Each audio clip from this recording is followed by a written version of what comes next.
How's it going to YouTube? It's Mad Mike Trucking out here at the Pilot over here off of 191 in Odessa. Beautiful sunrise coming up. I want to give you guys some updates on some of the interviews that I am trying to get set up and get scheduled, and give you guys the opportunity to help me come up with a list of questions for these interviewees. I think it'll be an awesome opportunity to get an insight into a job I think is, pretty cool job, something that has a low barrier to entry as well as pays high because they work a lot of hours, but it's not a hard job. Sand coordinator position. I also wanted to do an episode about silo ninjas. Keep going to these sand plants and you see these guys that are hooked up in the false suspension harnesses. They climb onto the top of your truck to open up your hatches, and I thought that's a pretty cool job for maybe a young 18-year-old kid or something like that, wanting to get some experience before he goes into the oil field. At least he can get some job experience. I know these sand plants out in Kermit, Texas, Monahans, all of that, they haven't been around very long, and so I was wanting to get some insight into those jobs that they have out there, because I know they're hiring and stuff. So I went and talked to one of the sand plant managers, and I'm trying to set up an interview with him. And it's one of the larger sand plants. I don't want to give the name right now because I want to kind of come up with a list of questions and all of that, and I basically agreed, if we're going to do the interview, I'm going to give you a list of questions up front. You being the expert, maybe you can add some questions in there that we should talk about during the interview. And it's going to be about that sand plant facility specifically, but mainly about the jobs in the local area, and what people should know about if they're going to be looking at those types of jobs and stuff, and not just at that sand plant, but in the industry. And also I wanted to get you guys' help coming up with a list of questions. Maybe y'all can think of something that I haven't thought of. And I've also got some other positions that I'm looking at doing interviews with, but I want to sit there and kind of find the right person to do the interview with. But other than that, I was gonna make a episode about sleep and my thoughts on it. Something that I think is very important, and some of the things that a lot of people don't know about that are preventing them from getting proper sleep. Like, I don't know if you can hear this truck that's next to me. It's got a water separator that keeps psh, psh, and noise and stuff like that. There's also this thing, a lot of people have never heard of it. It's called blue wave spectrum light. It is literally killing you. Okay, on your phone, I've got an Android Galaxy S9 Plus. If you go into the settings, it has a filter where you can turn off the blue wave spectrum light. So whenever I put my cell phone down, it's got the time and the date displayed on it, and it's also got you can hear how often that sound is interrupting that guy's ability to get proper sleep, the guy parked next to me here. Plus, if you're, I don't know, we're talking about oil field equipment, you've got those reefer units over the road trucks. When they kick on and kick off, that's interrupting your sleep. It's preventing you from getting proper deep wave sleep, which is important for your body to heal itself.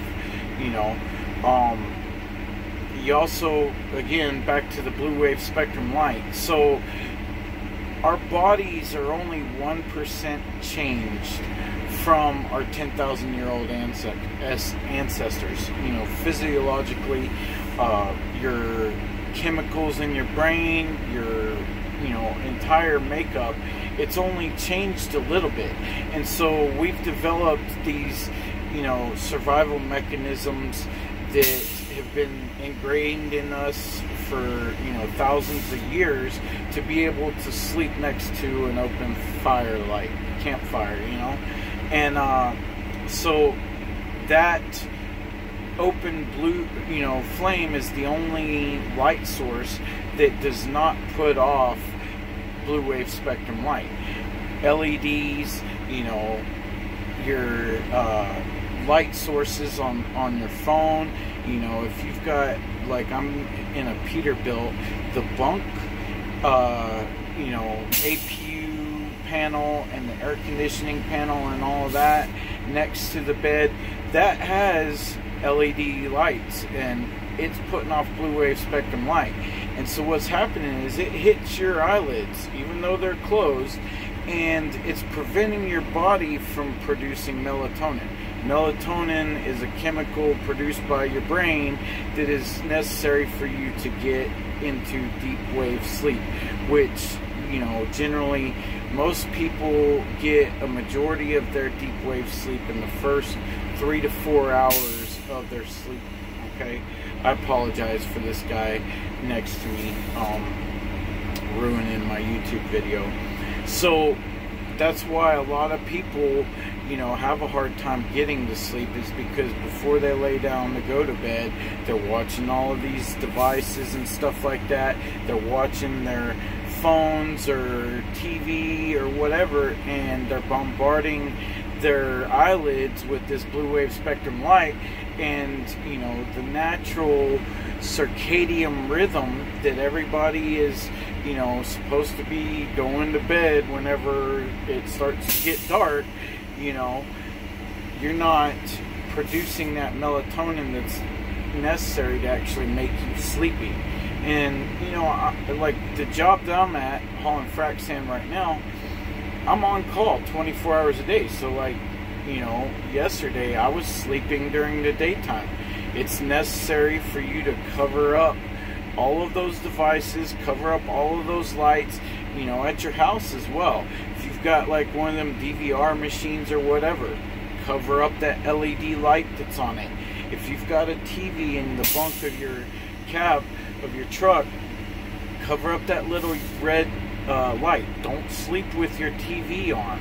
A lot of children, their parents will let them sleep with their TV on, and that's why we're having ever increasing ADHD and ADD and all of that, is because our kids are getting crappy sleep as well. But the other thing is mattresses. Okay, I'm not trying to sell anybody on anything, but your mattress is very important.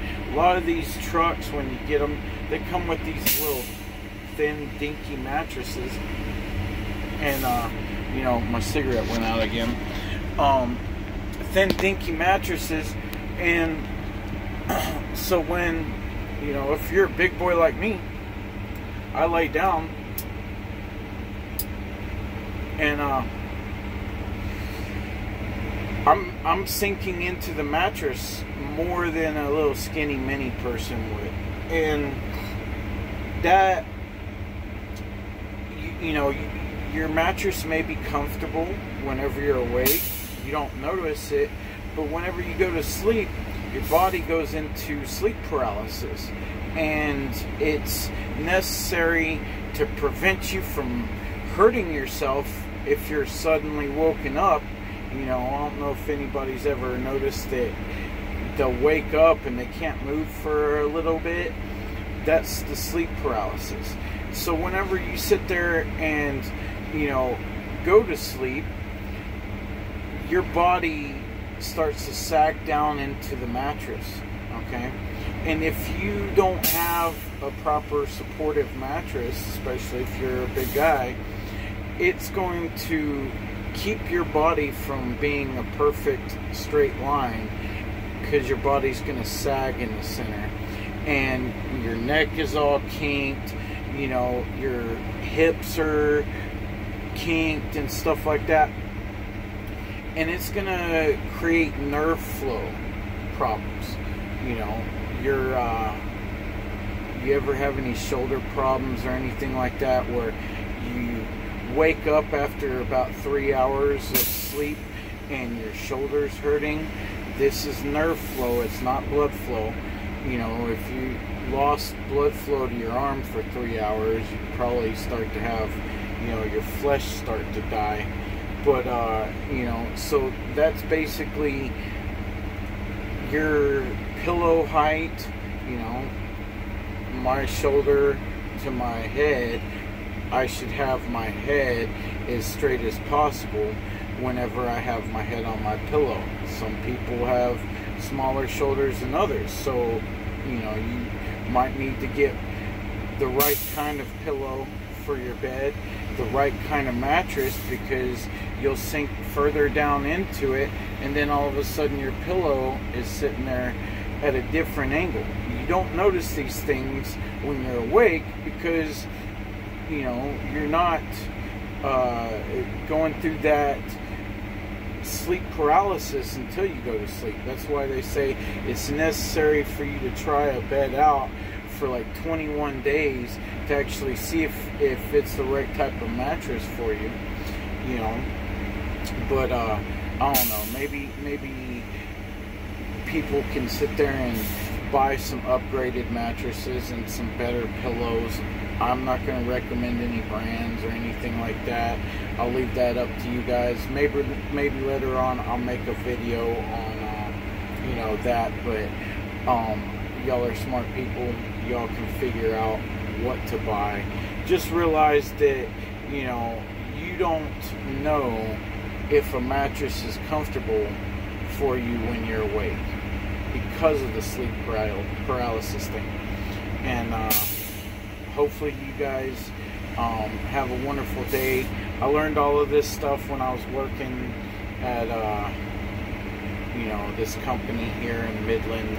I'm not going to name the name of the company, but they sent us to this sleep school, which was pretty cool, and learned a lot of things there. Lack of sleep is a really hardcore thing. It doubles the chances of heart attack, doubles chances of breast cancer in women, doubles the chances of you getting an aneurysm. My dad's supervisor, he had a headache one night, went home, didn't wake up the next day. He had a freaking aneurysm in the middle of the night. A little blood vessel popped in his head and it killed him, you know. And sleep's very important. I've been ranting on for a while. Hope you guys have a wonderful day. In the comments below, please let me know if y'all have any questions that y'all want me to ask for that plant manager for the sand plant out in Kermit. Also, if you have any questions you want me to ask of any of the sand coordinators, I'm trying to get like 2 of them to do interviews right now, and you know, once I get those done, I'll post the videos on here. You guys have a God bless day. If you're new to the channel, please subscribe, share this video. You know, people in the trucking industry, share this video with people that are looking to get jobs in the oil field, whether it's trucking jobs or non-trucking jobs. I'm starting with a whole bunch of these videos on non-CDL jobs, but I'm also doing a whole bunch of the frac sand jobs while I still have this job hauling frac sand. And later on I'll have time to work on some of the other videos that I'm wanting to do. But to start off with, you're going to see a bunch of these frac sand interviews and stuff like that. You guys have a God bless day. I'll see you later. Thank you.